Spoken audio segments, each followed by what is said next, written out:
Alors bonjour à tous, Jean Robin, journaliste, 245e vidéo réservée aux souscripteurs, à tous les souscripteurs. Donc pour avoir des précisions sur la souscription, vous allez dans la description de cette vidéo, vous cliquez sur Patreon et vous aurez accès aux 3 souscriptions que je propose.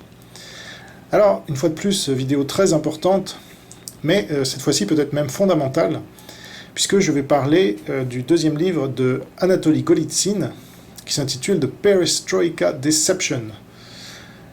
Et donc, il s'agit d'une analyse de la perestroïka comme d'une manipulation pour faire croire au monde que le communisme était mort, ce qui a marché en grande partie.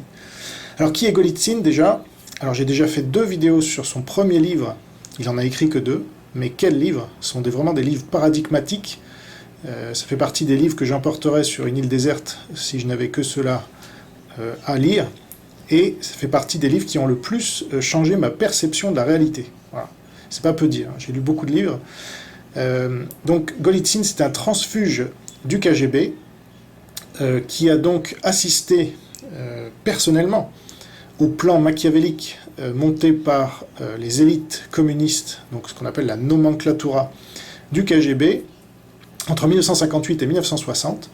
Et en 1961, il a quitté l'URSS pour se réfugier aux États-Unis et révéler le plan qui donc avait pour but de faire tomber en apparence l'URSS et le mur de Berlin, mur de Berlin qui était en train d'être construit d'ailleurs, pour faire croire que le communisme était tombé et mieux infiltrer l'Occident, l'OTAN, l'Union européenne, etc. Et donc, personne ne l'a cru, hélas, jusqu'à Reagan et Thatcher, qui l'ont pris pour un guignol. Et voilà, résultat, on en est là aujourd'hui. Alors, ces 2 livres sont fondamentaux, donc les souscripteurs ont déjà pu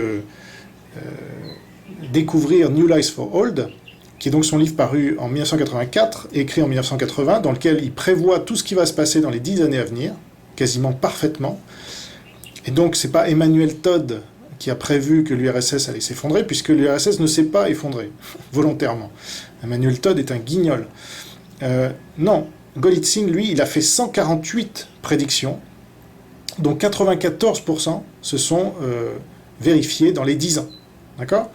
Donc ça, c'est autre chose, et c'est parce qu'il avait connaissance du plan des soviétiques, et de leurs alliés chinois, évidemment, puisque ce plan a été monté entre avec Khrouchtchev et Mao, principalement. Donc, j'ai déjà parlé de New Lies for Old, qui est son livre fondateur, et 15 ans plus tard, enfin, il l'a écrit en 80 et paru en 84, et en 95, il a donc fait paraître The Perestroika Deception, parce que tout ce qu'il avait prédit était en train d'arriver, et personne ne le croyait encore. Donc, il a révélé les mémorandums qu'il a écrits à la CIA, ce que la CIA n'a pas cru pendant toutes ces années. Et donc, il les a révélés parce qu'il s'est dit, et avec l'autorisation de la CIA quand même, parce que c'était des mémorandums censés être privés. Voilà, et donc, ce livre est fondamental parce qu'on a en plus le recul en 95, il peut parler de ce qui arrive sous ses yeux, voilà, et qui lui donne raison. Donc, si on veut avoir une réflexion géopolitique digne de ce nom, aujourd'hui, je prétends qu'il faut tenir compte des travaux de Golitsyn. Quelqu'un qui les balayerait d'un revers de main, comme Édouard Husson, par exemple, quel guignol celui-là, vraiment, spécialiste, soi-disant, du communisme et du nazisme, avec lequel j'ai débattu 2 fois. Oh non, Golitsyn, c'est pas sérieux. Ouais, c'est sûr. Allez voir Orban comme lui le fait.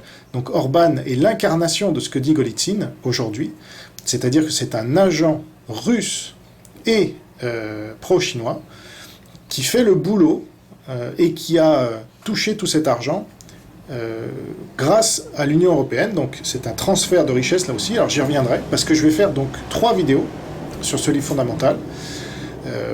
Voici la première. Et donc, The Perestroika Deception, on peut traduire par la manipulation de la perestroïka. Voilà. Aucun des 2 livres de Golitsyn n'a été traduit en français, ce qui est une honte, mais on sait pourquoi. Même Jean-François Revel, qui était anticommuniste rabique, et c'est dans le bon sens du terme que j'emploie cela, même lui n'en a jamais parlé, ce qui est quand même hallucinant. On sait vraiment... Donc Revel, j'en ai déjà parlé, j'ai analysé son livre « La Grande Parade », il croyait que l'URSS était tombé lui aussi. Il n'a rien compris. C'est fou quand même.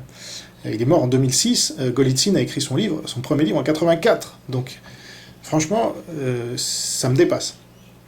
Et donc, ces livres n'ont jamais été traduits en français, alors que ce sont des livres absolument indispensables pour espérer comprendre réellement ce qui se passe. Voilà. Donc il y a un mur là de Berlin, un mur, c'est incroyable, entre les grands médias, les intellectuels et tout ça. Ils font barrage pour qu'on ne sache pas la vérité. Voilà. Donc, les vidéos que j'ai faites ou que je vais faire sur le livre de Golitsyn, ou La guerre hors limite, et puis même le livre de Bill Gertz ou du général Spalding, et d'autres livres que j'ai analysés, valent à elles seules, à mon avis, de souscrire, car toute votre vision politique va changer et se rapprocher de la réalité, comme elles l'ont fait pour moi. Voilà. Donc c'est à vous de voir. Moi, en tout cas, je fais ce travail pour mes souscripteurs, et donc ceux qui me soutiennent, et je les remercie au passage. A tout de suite pour les souscripteurs, à bientôt pour les autres.